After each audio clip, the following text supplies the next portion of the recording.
Hello and welcome to another episode on the Everyday Joy podcast. I'm your host, Joy Ravella. Hey, I'd love for you to hit the like, follow, subscribe button, and that way you won't miss out on a single episode. Today, we are talking about learning lessons through other people's life experiences. Let's get into today's verse. If you think you know it all, you're a fool for sure. Real survivors learn wisdom from others. That's Proverbs chapter 28, verse 26, the MSG version. Once again, I have the amazing Jen here in studio. Jen, so good to have you. Hi, how you going? I'm doing good. I'm noticing a little bit of a huskiness to your voice. It's there. I'm just, surviving at the moment with the little part of my cold that's left to go. Yeah. I'm nearly there. Isn't it insane how you get sick and then you're unwell for a few days and then for the week afterwards you feel fine but you don't sound fine? Yeah. Exactly. That's where I'm at. Yeah, but at least I've got a really nice husky voice. Enjoy it. We're going to record this forever. Yeah. Well, this podcast will be up forever, so you can forever have that husky version of yourself. We're taking a look at Proverbs 28:26. If you think you know it all, you're a fool for sure. Real survivors learn wisdom from others. What are your first impressions?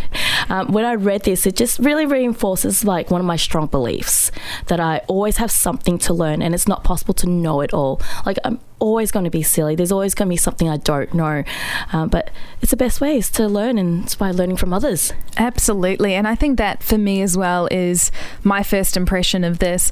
We all know that person in our life who refuses to learn, they're quite set in their ways, and that's my first impression. I think it's really important to not be so set in your ways you can't learn new things. That's a good point. What about what this verse tells you about who God is or what matters to him? Yeah, I see that God values our wisdom. He's ultimately our source of life. He's our source of all knowledge. Everything that we know is from God, and he's created all these different skills for all of us. Today we're talking about wisdom, but wisdom gained through other people's experience.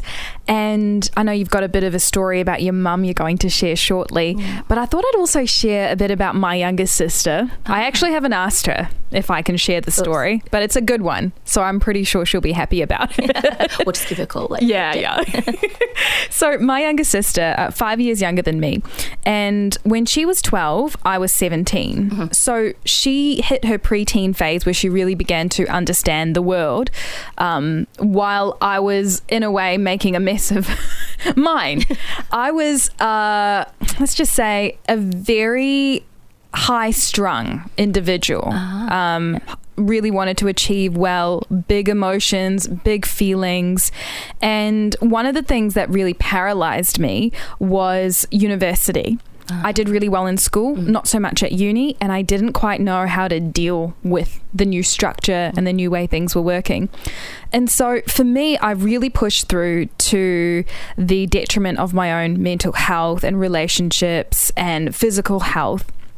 My younger sister had watched all of this, and when she went to uni, I remember when she struggled, she was very quick to make a decision to split her courses over a 1 year period. She said, I could do 4 papers in one semester, or I could split it and be at uni for 6 months longer, but I think this is better for me. Yeah. And it was one of the best decisions she made, because guess which year happened to be the year she split her courses and had half a load? The first? 2020. Oh, of course. Yeah, genius. It worked out so well for her, because unfortunately, while a lot of students were really struggling with a full load, a lot of pressure, in her final year, Jamie was like, I can deal with the impact of this lockdown with half the uni workload.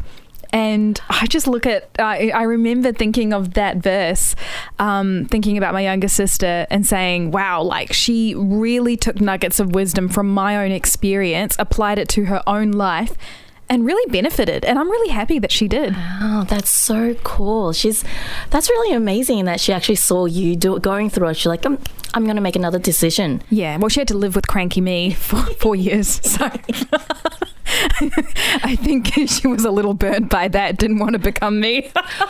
What about you though, Jen? How has this verse come alive in your own world? Well, it wasn't until I became a mother and going through like newborn trenches, I thought of my mum.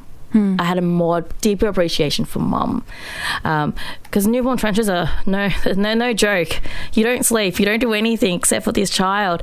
And having gone through that, I'm like, yeah, my mum is that one person that I really admire, who's someone that I've looked up to and I've learnt from. Now, mum isn't like, super rich. She's not a doctor, she's not a lawyer, but she's the most hardworking person like I've known. So tell me about your mum. Tell me about, like, what about her inspired you when you were down in the trenches? Yeah, well, she inspired me to be more hardworking. So mum gets up and she's looking after my daughter Chelsea. God bless my daughter, who is a hurricane.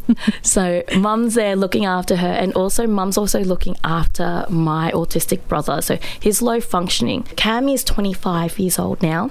He's the youngest out of three of us. And so mum's been caring since birth, pretty much. Well, he was diagnosed when he was, I think, 2 or 3. And that just opened a whole new world for mum to relearn how to parent a new child.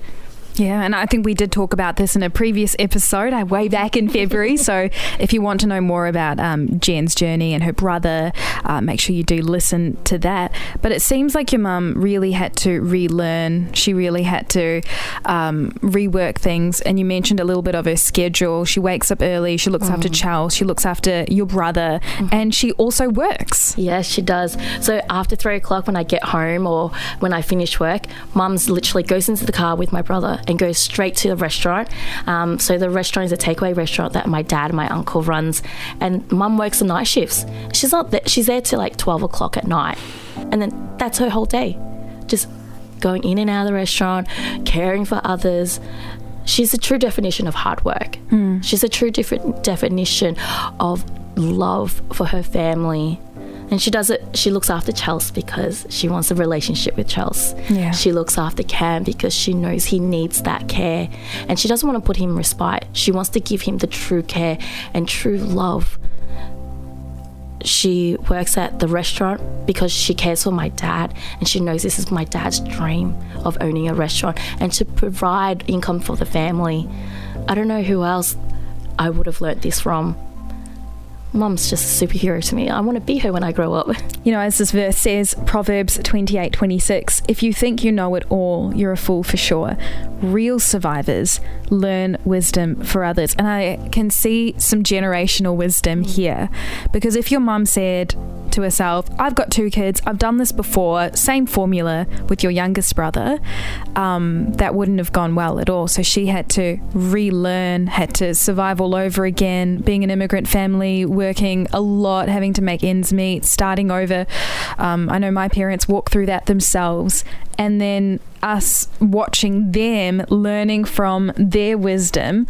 I think that is a really beautiful cycle where that wisdom and that survival story isn't wasted. Yeah, that's very true. And especially when you're an immigrant and you've come down from another country, you've got all these skills, but then you have to relearn these skills. You got to be that survivor. And God just knows us so well. He's reminding us in this verse that we always should be learning. And I looked around and I realized it was my mum who I was learning from. I wonder who that is for you.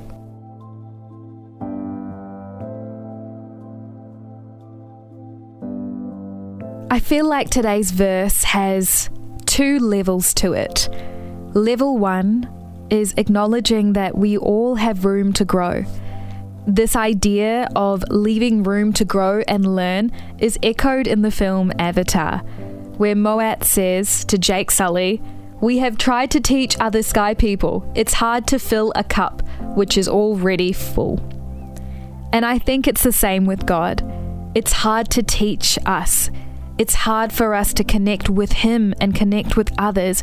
It's hard for us to step out into our full calling if we've decided that we are set in our ways and we know all there is to know. Level 2 of this verse is this idea that we can learn from those God places around us. And it's amazing that Jen was able to learn so many things from her mum's experiences, but we can equally learn from people in our lives who haven't made amazing decisions, but that can work as cautionary tales for us. We don't have to repeat those same mistakes. I think it's choosing to look at the people around you as a vehicle or an opportunity for you to grow in wisdom and for you to draw closer to God. And when you think of it that way, there's so much room to grow and develop.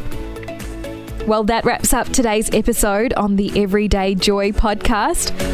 Cannot wait to catch up tomorrow.